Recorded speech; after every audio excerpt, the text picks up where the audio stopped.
Bom momento, pessoal. Sejam muito bem-vindos. Eu sou o Thales, e hoje nós vamos falar sobre trovadorismo, certo? Antes de tudo, é importante nós passarmos, antes mesmo de falar do movimento em si, né, do movimento literário em si, é importante nós falarmos um pouco sobre o contexto histórico do trovadorismo, certo? O trovadorismo ele foi marcado ali, principalmente o português, entre os séculos 12 e 14. Nesse período, nós temos um contexto histórico, e por que é importante nós abordarmos esse contexto histórico?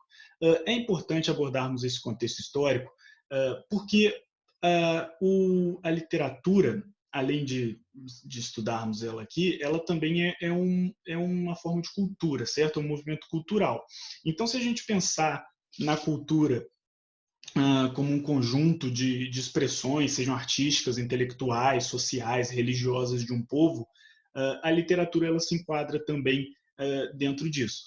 E aí, por isso, o trovadorismo ele também faz parte. E a produção cultural de um determinado local, de um determinado período, ele vai ser fortemente influenciado pelo contexto histórico, social, político e por aí vai. Então, por isso é importante nós entendermos o contexto histórico do período para aí podermos falar do movimento literário em si.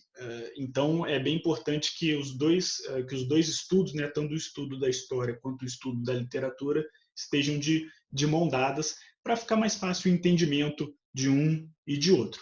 Então, como o nosso foco aqui é literatura, eu vou abordar de uma forma um pouco mais simples e superficial o contexto histórico. Vou focar mais depois na parte literária. E aqui é só para a gente dar uma passada pelos acontecimentos e o contexto histórico vai ficar um pouco mais claro e vai ser mais aprofundado também por vocês em suas respectivas aulas de história, certo?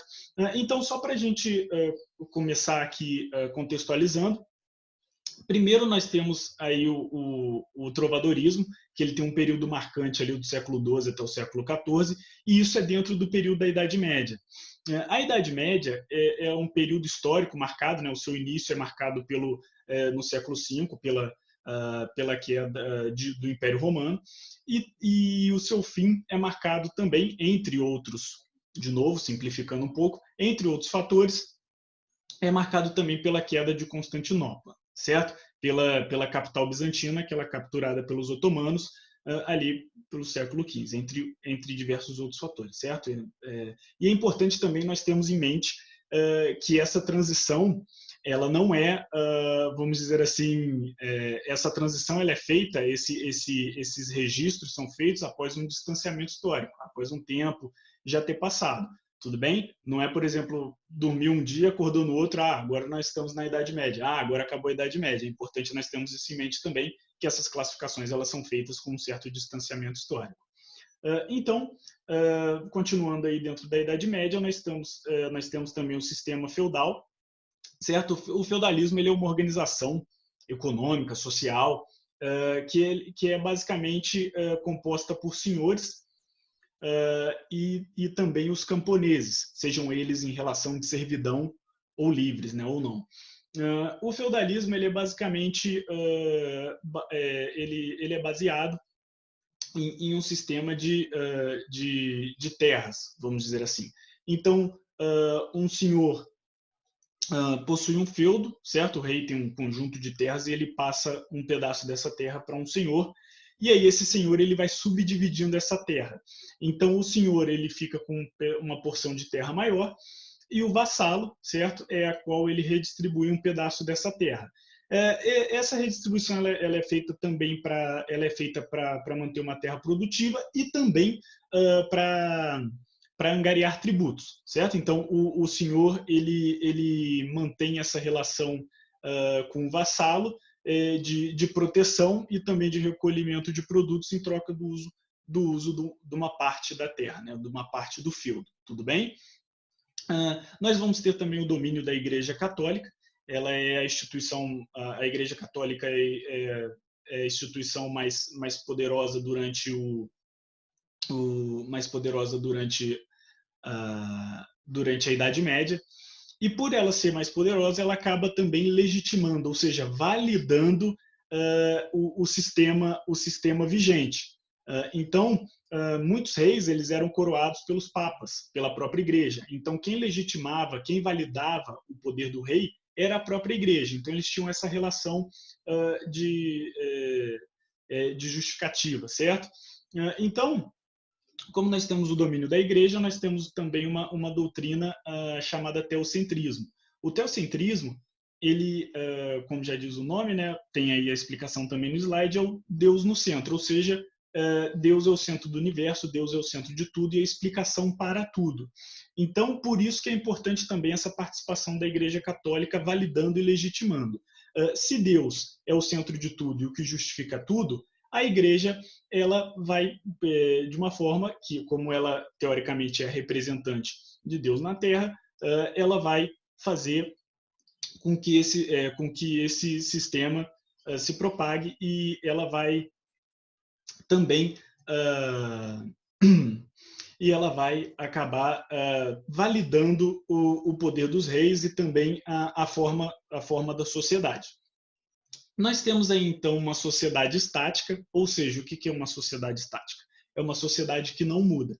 É uma sociedade sem, vamos dizer, sem a possibilidade de ascensão social em larga escala, vamos dizer assim. Ou seja, a sociedade ela é travada nessa forma. Então, aqui nós temos no slide nós temos uma pirâmide social, certo? A pirâmide social ela é dividida aí no topo entre os reis, entre a nobreza, clero, senhores, cavaleiros e vassalos, né? Os camponeses. E os vassalos e camponeses também. Essa sociedade ela tem essa forma estática e a igreja também ela vai validar essa pirâmide social, porque como nós temos Deus como centro de tudo, a explicação para essas posições é a vontade de Deus. Então, por exemplo, o rei, ele é rei porque ele é um escolhido divino para representar um certo povo.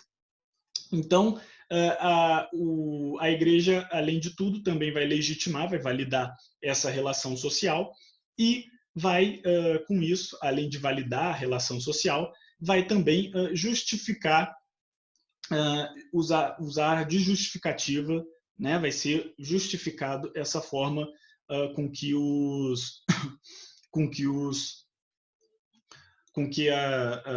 todos os estratos sociais são definidos, tudo bem? E aí outro fato bastante importante foram as cruzadas, né, que é um conjunto de campanhas e batalhas realizados pelos reis europeus ou pela própria igreja. E aí essas batalhas são fundamentadas, né, são por motivos religiosos ou além dos motivos religiosos também possuem motivos econômicos.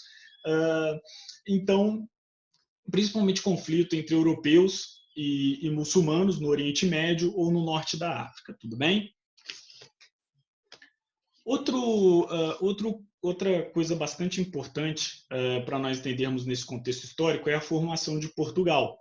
E isso vai influenciar diretamente, já que nós vamos estudar o trovadorismo português, isso vai influenciar bastante, porque a formação de Portugal ela se dá após a expulsão dos muçulmanos, né? Aquele território, o território que atualmente hoje é Portugal e uma parte da Espanha, ele começou a ser ocupado, se eu não me engano, pelo século VII por muçulmanos. E então, lá pelo século XI, vai começar também a formação de Portugal com a expulsão desses muçulmanos.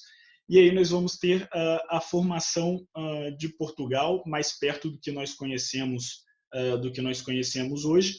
E é importante nós entendermos também o surgimento do idioma galego-português. Certo? O galego-português ele é uma mistura das regiões, né, de Portugal, que atualmente é Portugal, e que atualmente é a Galiza, certo? Que é um território que atualmente faz parte da Espanha. Então,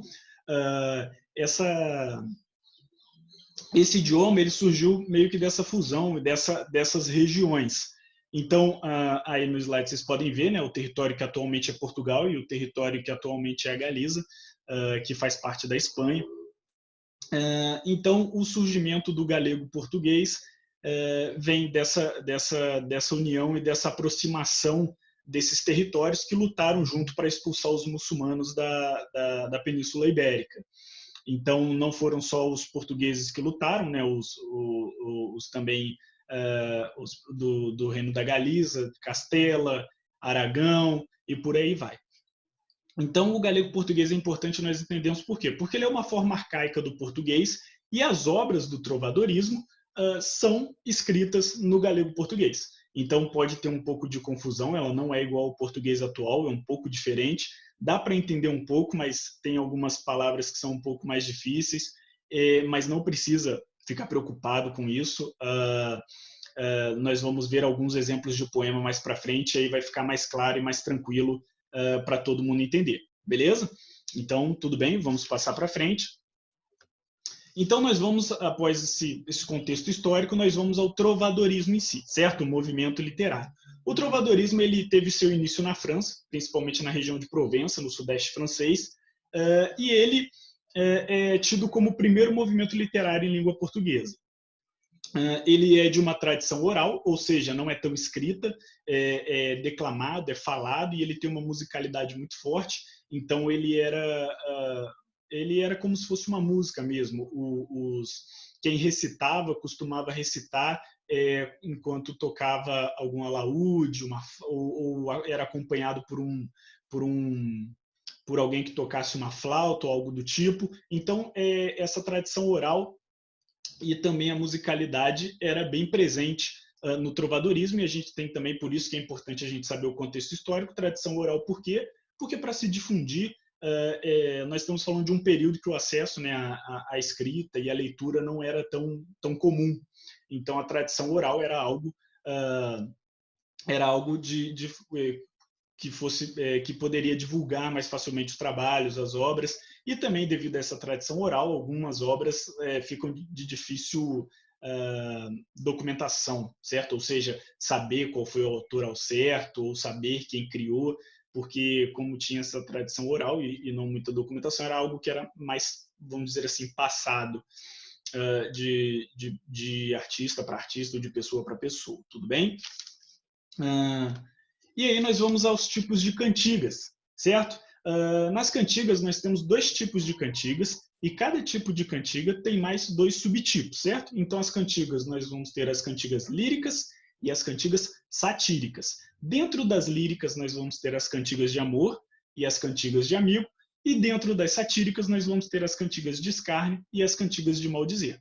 Então nós vamos, importante saber essa separação, e agora nós vamos passar uma a uma para a gente poder ver melhor como elas são. Tudo bem? Vamos lá.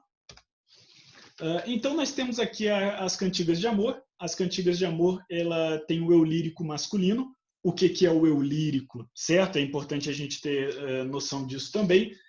O eu lírico, ele é vamos dizer assim, o pensamento de quem narra o texto, o poema, ou a obra para você. Tudo bem? Refere-se ao eu que fala na poesia. Não necessariamente, por exemplo, o lírico masculino, então quem está narrando, quem está te falando é um homem, tudo bem? Mas não necessariamente é uma persona, vamos dizer assim, que o autor cria para te informar, para te narrar algo que ele deseja, tudo bem? Então nós temos o eu lírico masculino.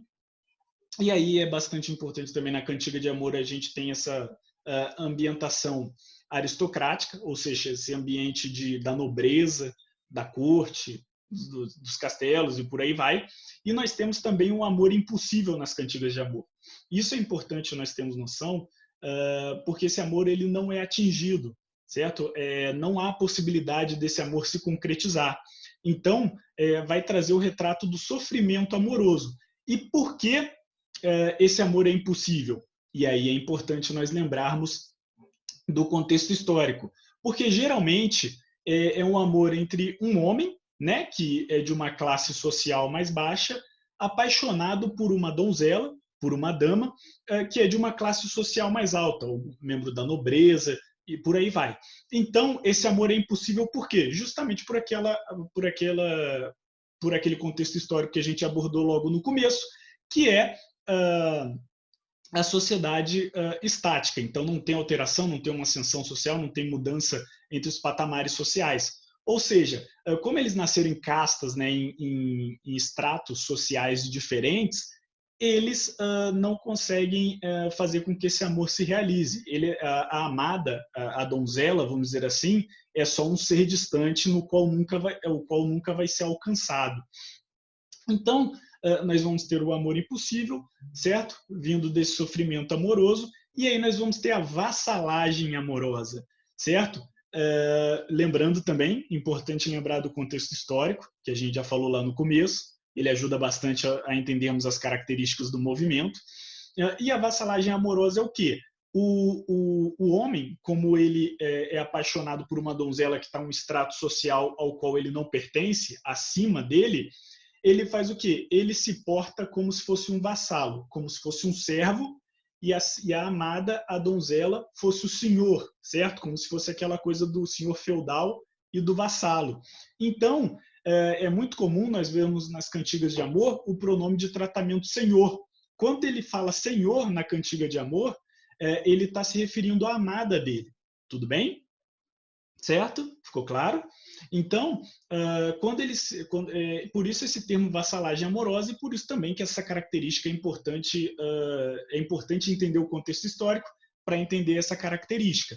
Então, ele usa o pronome de tratamento senhor para se referir à amada dele, como se fosse essa relação entre um senhor feudal e um vassalo. Isso que é a vassalagem amorosa. Isso se deve justamente por não ter uma mudança de estratos sociais e ele ser de uma camada social que fica abaixo da donzela. Tudo bem?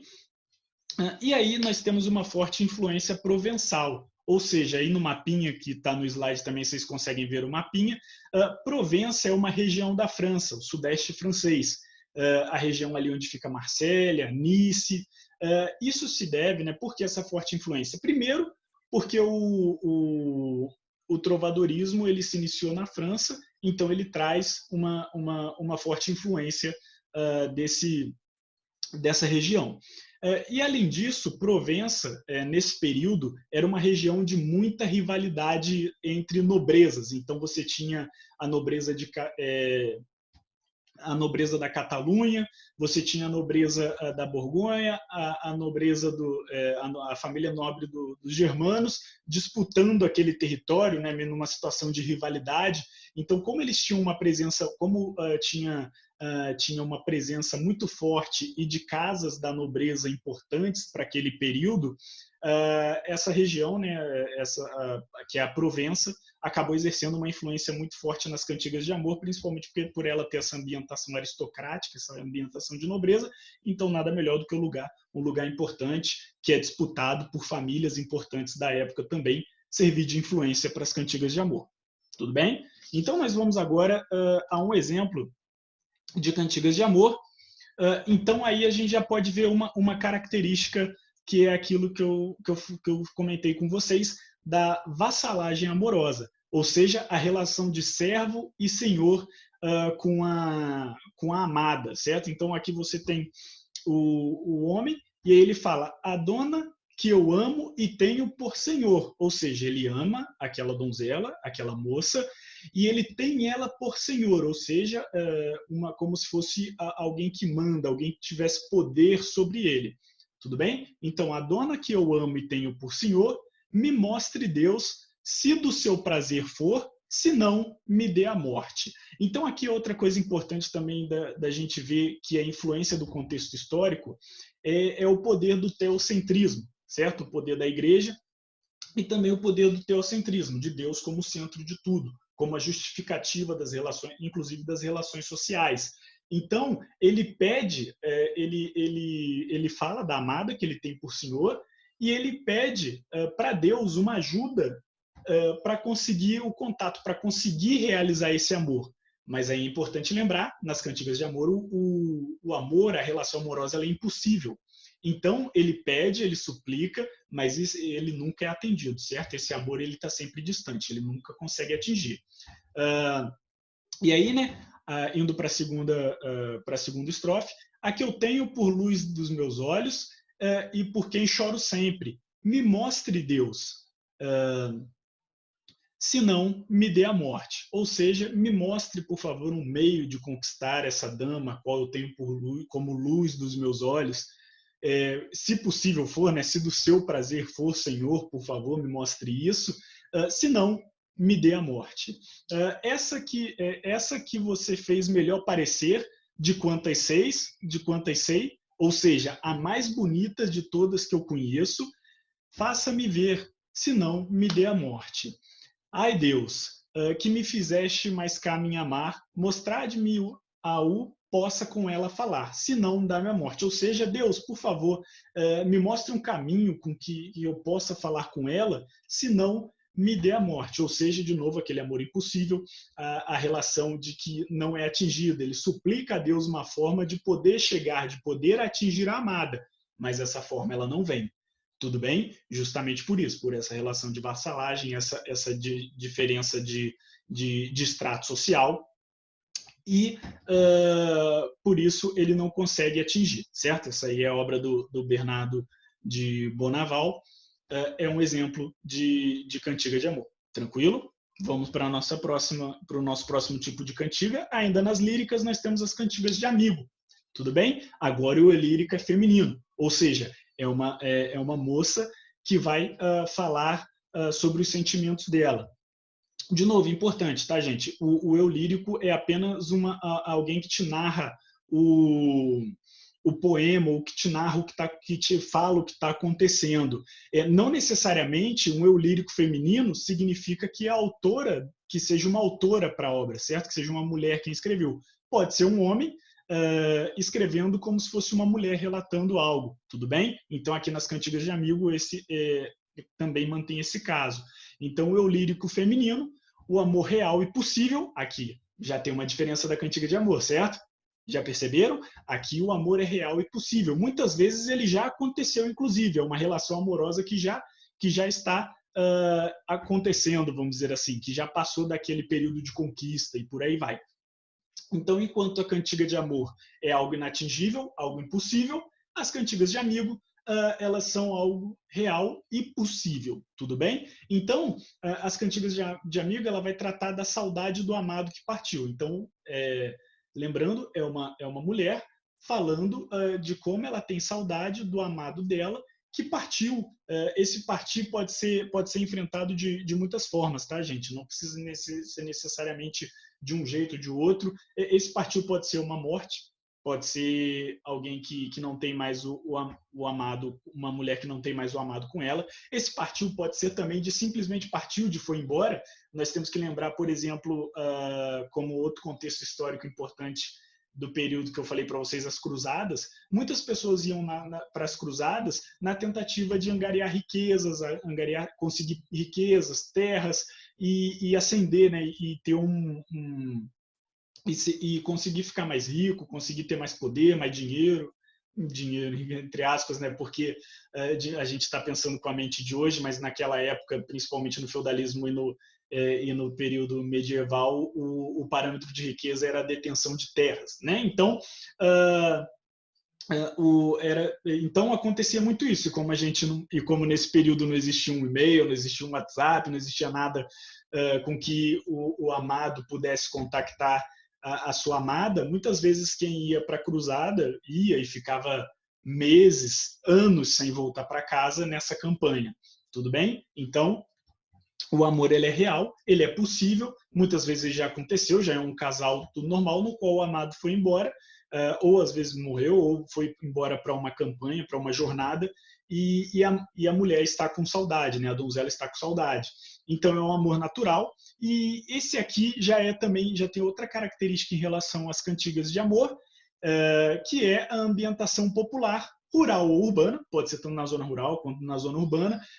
Os protagonistas geralmente são camponeses, vassalos, então a ambientação popular, que já é algo diferente das cantigas de amor, que nas cantigas de amor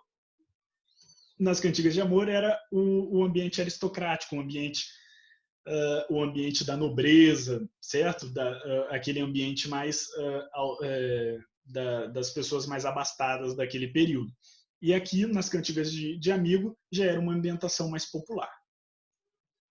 Aqui nós temos um exemplo também de uma cantiga de amigo, e aqui nós podemos ver mais coisas, mais características e também mais coisas do contexto histórico.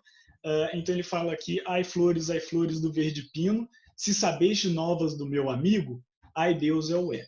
Ou seja, ela pergunta como se ela estivesse falando sozinha, certo? Está em casa, por exemplo, falando sozinha com as plantas que ela tem, ou andando pela rua e aí falando meio que sozinha, com as árvores, com a natureza. Isso também é algo bem recorrente nas cantigas de amigo. Então, falar as flores do verde pino, saber de novas do meu amigo, aqui é importante também a gente lembrar, a gente ressaltar que o amigo aqui não é o mesmo amigo como a gente pensa hoje, certo? O amigo aqui é em relação ao amado, tudo bem? Então, assim como nas cantigas de amor, o homem apaixonado chamava a donzela dele de senhor, nas cantigas de amigo, a donzela apaixonada vai chamar o amado dela de amigo, tudo bem? Então, esse amigo se refere ao amado dela. Ai, Deus é o é. Então, aqui ele pergunta, né, ela pergunta as flores, verde pino, você tem novidades do meu amado? Você sabe o que aconteceu? Por que não tenho notícias dele? E aí, após fazer essa pergunta, né, relacionando a natureza, ela vai também perguntar a Deus: você também, Deus, sabe? E aí, fala aí de novo, né? Ai flores do verde ramos. Se você souber de se você souber de novas, né, de novidades do meu amado, por favor, me avise. E aí, de novo, ela pergunta também, pede a Deus, além dessa conversa com a natureza, ela também pede a Deus. Se sabeis de novas do meu amigo, né? Se você souber de novidades do meu amigo, do meu amado, aquele que mentiu no que pôs comigo, ou seja, aquele que mentiu no combinado. Por que mentiu no combinado? Porque, teoricamente, né, nós estamos falando aqui de um período de ideais cristãos e nós estamos falando de um período em que você tem de um período com relações teoricamente estabelecidas para durarem para sempre, com relações matrimoniais, conjugais, por aí vai. Então, saber aquele do que mentiu que pôs comigo. E aí, na última estrofe: se sabeis de novas do meu amado, aquele que mentiu o que me é jurado, ou seja, mentiu o que me jurou, né, que seria aquela promessa do amor eterno. Então, a partir do momento em que ele vai embora, sem dar notícias, e fica um tempão fora, e ela fica com saudades, ela encara isso como se fosse uma mentira, né, dele, uma mentira dele do que foi jurado, de que eles iam ficar juntos eternamente, por aí vai. Então, essa obra aí é do Dom Diniz, esse aqui é um trecho dessa obra do Dom Diniz, mas vocês podem ver que é uma moça falando da saudade que ela tem do amado dela, que partiu, tudo bem? E aí ela também e aí ela tem, de novo, outra coisa importante: Deus também sempre presente nas obras, justamente pelo teocentrismo da época, tudo bem? Como Deus no centro de tudo, tranquilo? Então vamos para a próxima. Agora nós vamos entrar no outro tipo, né, que são as cantigas satíricas, e aí nós vamos começar com as cantigas de escárnio. As cantigas de escárnio, elas são críticas indiretas, ou seja, a pessoa que é satirizada ou criticada, ela não é citada nominalmente. Ele só dá indiretinhas, certo? Só dá dicas de quem vai ser. Como, por exemplo, quando você está insatisfeito com alguém ou com alguma coisa, só que você não pode falar sobre aquilo abertamente, então o que você faz? Você vai lá na internet, no Facebook, no Twitter, você posta uma indiretinha, você tenta fazer com que a pessoa que você quer atingir seja atingida. Isso quase nunca acontece, certo? Sempre quem acaba sendo atingido pela indireta nunca é o alvo de verdade. Mas aqui no trovadorismo nós também temos essas cantigas de escárnio que servem para isso. É uma crítica indireta, então a pessoa satirizada ela não é identificada. O autor, né, ele vai trazer uma linguagem trabalhada, porque como ele não pode dizer diretamente quem é, ele vai fazer várias sutilezas, vai fazer isso de uma forma mais indireta, trocadilhos, ambiguidade, certo? Brincar com o significado das palavras, inclusive muitos jogos semânticos né? A semântica trata dos significados, do sentido das palavras, então ele vai usar dessa ambiguidade da semântica e também da ironia, que é muitas vezes para usar uma palavra com um significado que não seja o literal dela, certo? Ou para dar um tom também de deboche na cantiga. Aqui nós temos um outro exemplo, né? Vamos para o exemplo da cantiga de escárnio, do João Garcia de Guilhade. Essa cantiga de escárnio, né, esse é só um trecho, né, a cantiga completa, mas ele faz para uma senhora que aparentemente, segundo ele aqui na obra, né, reclamou de que ela não está sendo exaltada na obra dele, ou seja, de que ele não está fazendo músicas, né, não está fazendo obras dedicando a ela. Então aí já começa, né? Ai, dona feia, foste vos queixar, que vos nunca louve meu cantar. Ou seja, aí, dona feia, você foi reclamar que eu nunca falo, né, que eu nunca te louvo no meu cantar. Mas, ora, quero fazer um cantar em que vos loarei todavia. Ou seja, já que você está reclamando, eu vou fazer então um cantar, né, uma obra que vai te louvar a vida toda, certo? Já que você está reclamando, então toma essa aqui que eu vou fazer para você. E aí ele fala, né? E veja como vos quero loar. Ou seja, e veja só como eu quero te louvar. Dona feia, velha e sandia. Ou seja, dona feia, velha e maluca. Então ele fala, né? Ele fica bravo porque essa senhora foi reclamar de que ela nunca era lembrada nos cantares, né, nas obras dele, do João Garcia de Guilhade. Então, o que ele fez? Já que você está reclamando que eu não falo de você, beleza, eu vou falar de você então nessa música aqui que eu estou fazendo agora. Quer ver o que eu vou falar de você? E aí ele faz essa homenagem para ela, né? Chama ela de feia, de velha e de maluca. Então, de novo, é uma crítica indireta, certo? Ele está satirizando essa senhora que reclamou dele, mas olha só como é indireta, ele não cita o nome, certo? O nome do alvo da crítica, do alvo da ironia, do deboche, não é citado. Então, como ela não é citada nominalmente, diretamente, essa fica uma cantiga de escárnio, certo? Porque é uma crítica indireta. Tudo bem? Tranquilo? Então, nós vamos agora para o último tipo aí de cantiga, que é a cantiga de maldizer.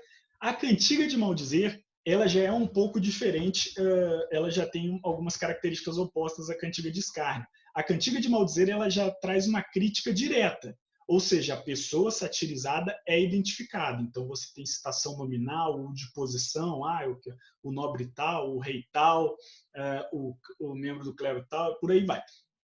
Então, a crítica ela é direta, muitas vezes traz uma crítica nominal. Se não traz uma crítica nominal, traz uma crítica falando da posição daquela pessoa, e aí todo mundo vai saber quem é.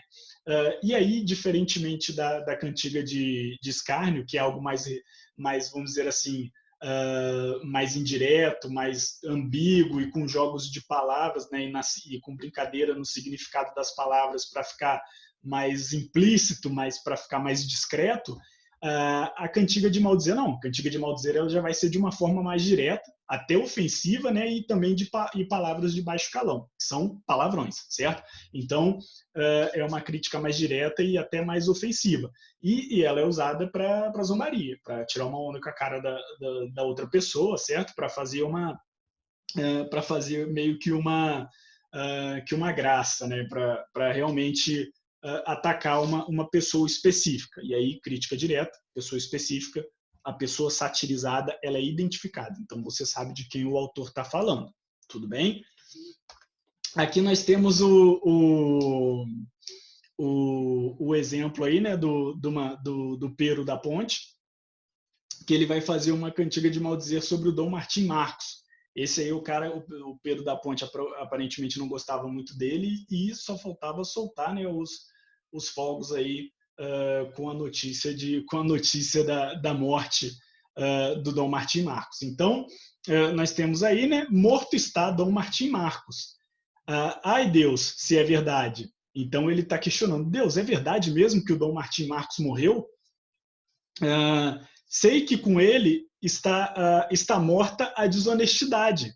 olha aí também um ataque, né, ao Dom Martim Marcos. Sei com ele está morto a torpidade, né? Ou seja, está morto a desonestidade.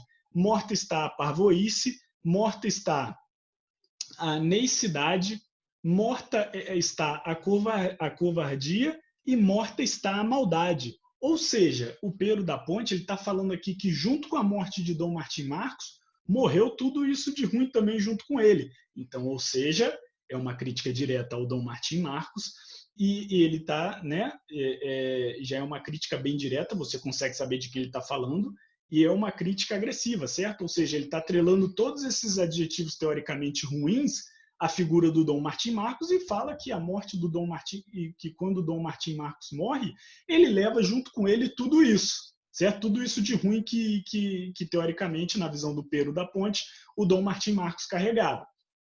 Então aí, ó, se Dom Martinho está morto, sem honra e sem bondade, e de outros maus costumes haveis curiosidade, em vão os buscareis desde Roma a cidade. Noutro sítio vereis feita a vossa vontade. Ou seja, de novo, né? Se ele está mesmo morto e tal, se o Dom Martim Marcos está mesmo morto, sem honra, sem bondade, de outros costumes haveis curiosidade. Então, ou seja, ele ainda dá aquele traço do deboche, da brincadeira, né? Que eu não sei mais o que Dom Martim Marcos fazia. E aí, na última estrofe, de um certo cavaleiro sei eu, por caridade, que vos ajudaria a matar tal saudade. Deixai-me que vos diga em nome da verdade, não é rei nem é conde, mas outra potestade, que não direi, que direi, que não direi. Então, ele depois, né, ele faz toda essa crítica aí, faz toda essa, vamos dizer assim, esse ataque à figura do Dom Martim Marcos. E depois ele ainda no final ele fala, se quiser eu posso trazer mais verdades à tona. Mas aí no final ele faz essa brincadeira, ele se contém, ele se segura e ele fala, que eu vou dizer? Não, não vou não. Não, não vou dizer. Vou dizer sim. Não, não vou. E aí ele termina, né? Tem mais coisa que eu posso falar se vocês quiserem. Mas eu não vou dizer. Não, vou dizer sim. Não, não vou dizer não. Certo? Então aí vocês podem ver também essa crítica, essa cantiga de maldizer, que é a crítica direta, né? O ataque direto a uma figura específica. Então você, lendo essa obra, você sabe de quem que ele está falando, ao contrário da cantiga de escárnio, que você não tinha essa noção, porque falava de uma forma indireta. Então o cara lá na cantiga de escárnio, ele falava, velha feia, você é velha, feia e maluca. Só que você não sabe, ele pode estar falando de, certo? Não tem um nome, você não sabe quem ele está atacando. Aqui não. Aqui você sabe. Tem o Dom Martim Marcos, então você sabe, de quem o Pero da Ponte está falando. Tudo bem? Tranquilo? Beleza. E aí, para afinar a aula de trovadorismo, nós temos agora as novelas de cavalaria. As novelas de cavalaria, elas são obras ficcionais que trazem, né, heróis em situações de perigo, e os heróis são cavaleiros, principalmente na influência do período de cruzadas, certo? Do período de conflito entre os europeus e os muçulmanos no Oriente Médio, no norte da África, e aí você tem aquela visão maniqueísta de só dois lados, certo? De bem e mal. E aqui, como nós estamos falando de ideais cristãos e nós estamos fazendo, e o trovadorismo é um movimento que nós estamos fazendo abordagem europeia, certo? Eurocentrista. Então, o bem aqui é o quê? O bem são os cavaleiros, os cruzados, representando a Igreja Católica, e o mal são os muçulmanos. Tudo bem? Então, você tem essa visão maniqueísta entre bem e mal, e baseada nos ideais cristãos, né? Ou seja, o bem e o mal, aqui nessas obras da novela de cavalaria, e também nas outras obras que a gente abordou aqui do trovadorismo, ela é ditada pelos ideais cristãos. Então, é a religião, né, que vai dizer, é a religião cristã que vai dizer o que é certo e o que é errado, o que é o bem, o que é o mal.